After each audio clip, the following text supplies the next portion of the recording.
Hello दोस्तों, मैं Sarla Yadav SY Hindi platform channel पर एक बार फिर से आप सभी का हार्दिक अभिनंदन करती हूं।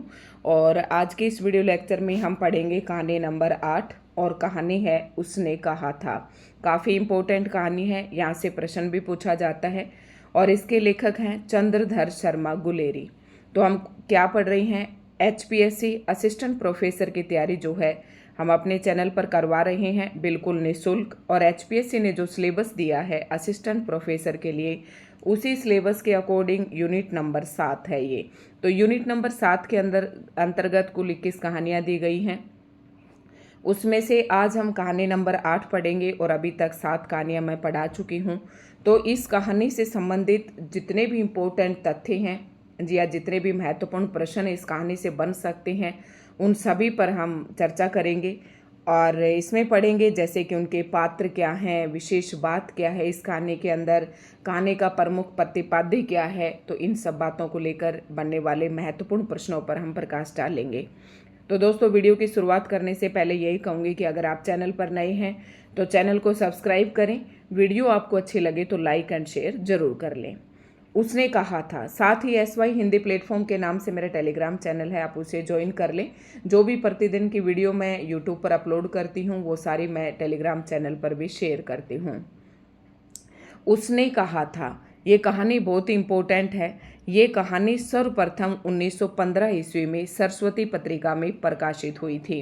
PGT एस्टेट में भी प्रश्न यहाँ से पूछा जाता है। तो उसने कहा था, ये कहानी कब प्रकाशित हुई, तो आपको बताना है 1915 में। किसके द्वारा लिखी गई, तो चंद्रधर शर्मा गुलेरी के द्वारा लिखी गई। कौन सी पत्रिका में प्रकाशित हुई, तो सरस्वती पत्रिका में प्रकाशित हुई। अब देखते हैं कि इस कहानी का प्रमुख प्रतिपाद्य क्या है। प्रतिपाद्य का मतलब मैंने कई बार समझाया है कि प्रतिपाद्य का मतलब होता है उद्देश्य, यानी कि क्या बात है, क्या उद्देश्य है जिसको जो लेखक है वो अपने पात्रों, अपने पाठकों तक पहुंचाना चाहता है। तो इस कहानी में लेखक ने इसके केंद्रीय चरित्र लहना सिंह, वेरी मोस्ट इम्पोर्टेंट, ये पात्र भी पूछा जाता है कि लहना सिंह किस कहानी का पात्र है, तो आपको याद रखना है उसने कहा था।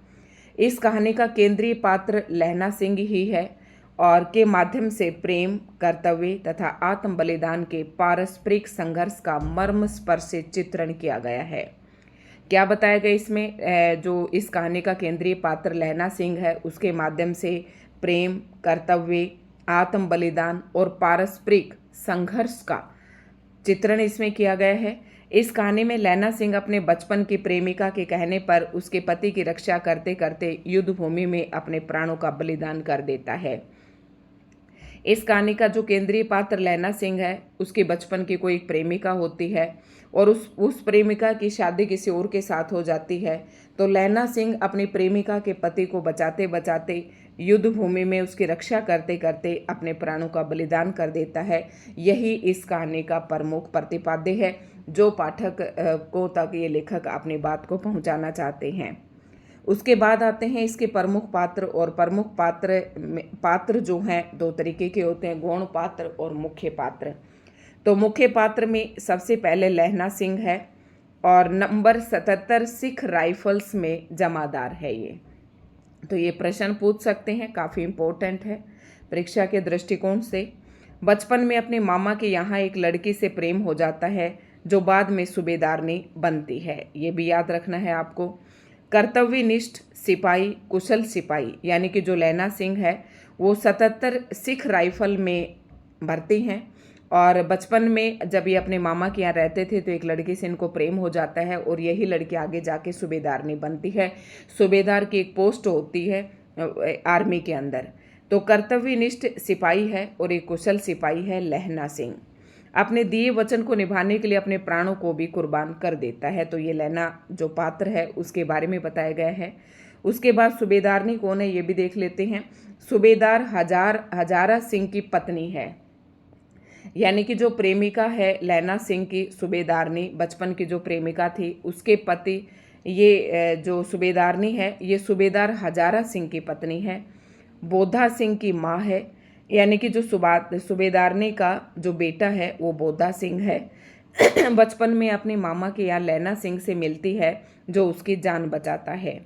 लैना सिंह से अपने पति और पुत्र की रक्षा के लिए भिक्षा मांगती है। कौन? सूबेदारनी। सूबेदारनी का एक बेटा है, पति का नाम हजारा सिंह है, बेटे का नाम बोधा सिंह है। अपने पति और बेटे की रक्षा के लिए भीख मांगती है लैना सिंह से।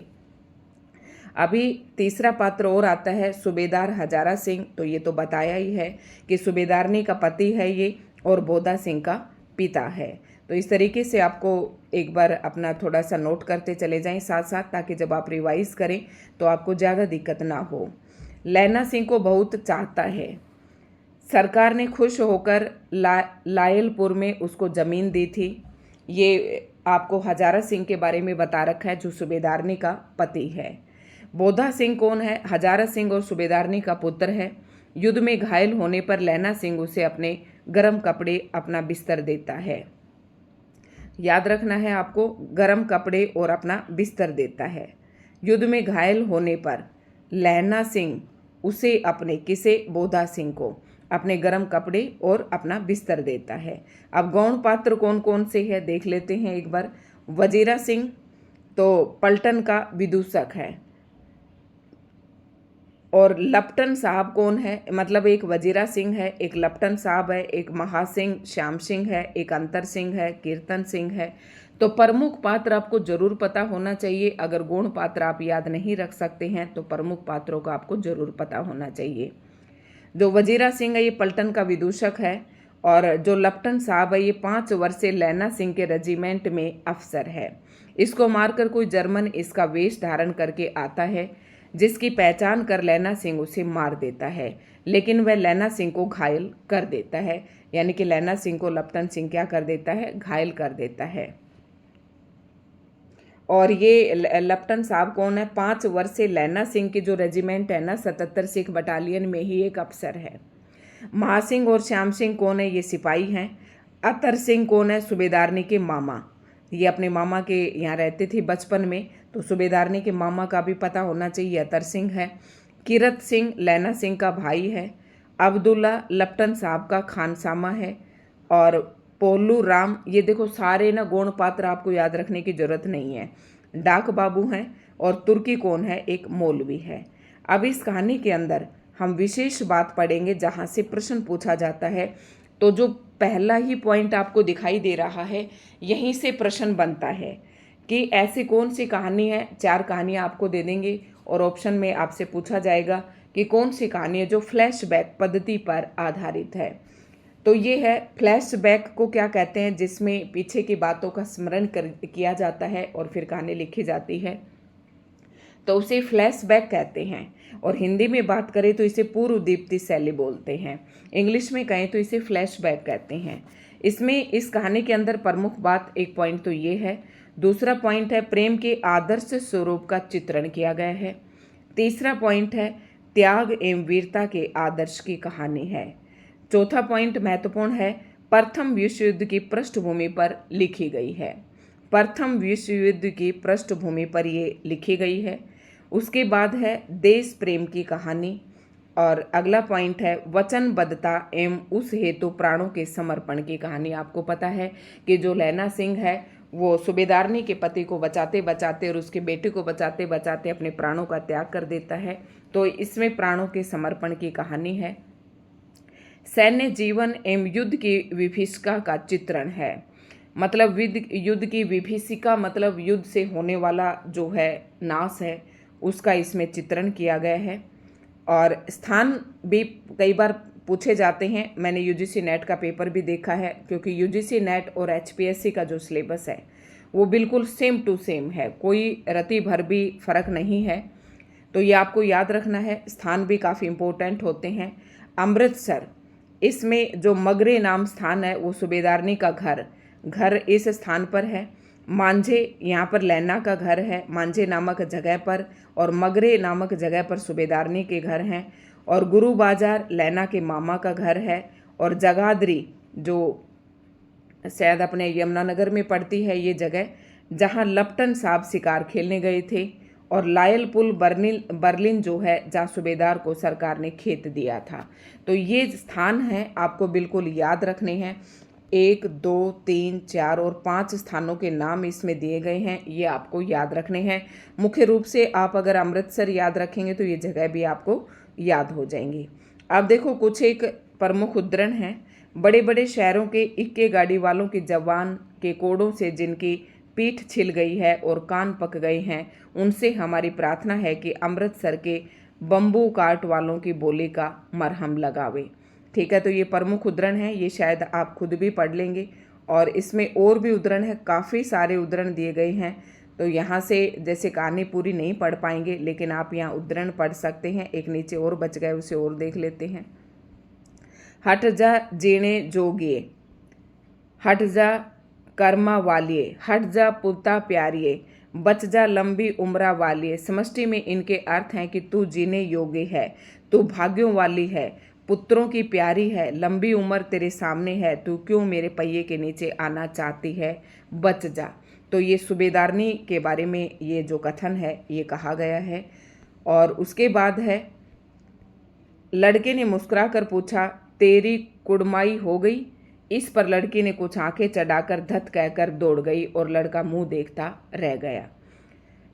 फिरंगी मैम फल और दूध की वर्षा कर देती हैं, लाख कहते हैं दाम नहीं लेती, कहती है तुम राजा हो, मेरे मुल्क को बचाने आए हो। तो ये भी शायद सूबेदारनी का ही कथन है। और इस तरीके से आप इनके सभी कथनों को पढ़ सकते हैं। बिना फेरे घोड़े बिगड़ता है और बिना लड़े सिपाही बिगड़ता है। तो ये सिपाही के बारे में कथन कहा गया है। लड़ाई के मामले जमादार या नायक के चलाए नहीं चलते, बड़े अफसर दूर की सोचते हैं, 300 मील का सामना है, एक तरफ बढ़ गए तो क्या होगा। देखो इनसे पढ़ के ना आपसे ये पूछ सकते हैं, दो तरीके के प्रश्न बन सकते हैं। एक तो ये कथन किसका है, और एक दूसरा आपसे ये भी पूछ सकते हैं कि ये कथन कौन से कहानी के हैं, ये वाक्य कौन सी कहानी में आया है। तो इस तरीके से भी आपसे प्रश्न पूछ सकते हैं। ये उद्धरण पढ़ने से आपको कहानी के बारे में थोड़ा सा अंदाजा लग जाएगा। हाँ, देश क्या है? स्वर्ग है। मैं तो लड़ाई के बाद सरकार से 10 गुमा जमीन यहाँ मांग लूँगा और फलों के बूटे लगाऊंगा। तो भाई इसके मैंने ये कहानी पढ़ी नहीं है, तो मैं इसके उद्धरण आपको अभी नहीं बता सकती कि ये किसने लिखे हैं, क्योंकि इसमें नीचे नाम भी नहीं दे रखे हैं। ठीक है, फिर भी एक बार आप इसे पढ़ जरूर लेना, हो सकता है कोई काम का आ जाए। जैसे कि फ्रांस और बेल्जियम 68वीं सूची, मैदान में घावों से मरा, नंबर 77 सिख राइफल्स, जमादार लहना सिंह। जितना बड़ा तेरा भतीजा है उतना ही ये आम है, जिस महीने उसका जन्म हुआ था उसी महीने में मैंने इसे लगाया था। तो ये कुछ अच्छे अच्छे कथन हैं, इन्हें आप ज़रूर देख लें। वैसे ये पहले कहानी अगर पढ़ी हुई होती तो शायद मैं और भी अच्छे से इसे पढ़ा सकती, तो इसके लिए तो मैं आपसे सॉरी चाहूँगी कि इसके कथन मैं आपको नहीं बता पा रही, और अभी इतने टाइम भी नहीं है, और मैं गलत नहीं बताऊँगी, आइडिया से मैं नहीं बता सकती इसे आपको। तो दोस्तों इसमें इतना ही है, ज़्यादा कुछ इसके अंदर नहीं है। अगली कहानी हमारी आएगी, वो है आकाशदीप, और ये भी अपने आप में काफ़ी इम्पोर्टेंट कहानी है। तो उसने कहा था, इस कहानी से आप जो ये प्रश्न जरूर पूछे जाते हैं, एक तो इसका पात्र आपको याद कर लेना है, दूसरा ये कौन सी पत्रिका में प्रकाशित हुई थी, कब प्रकाशित हुई थी, इसका प्रमुख प्रतिपाद्य क्या है, इन सब बातों को आपको याद रखना है। तो पात्र जो इम्पोर्टेंट, लैना सिंह काफ़ी बार पूछा जाता है, इम्पोर्टेंट है, आपको याद रखना है। तो धन्यवाद दोस्तों, आज की वीडियो आपको कैसे लगी कमेंट करके ज़रूर बताएं।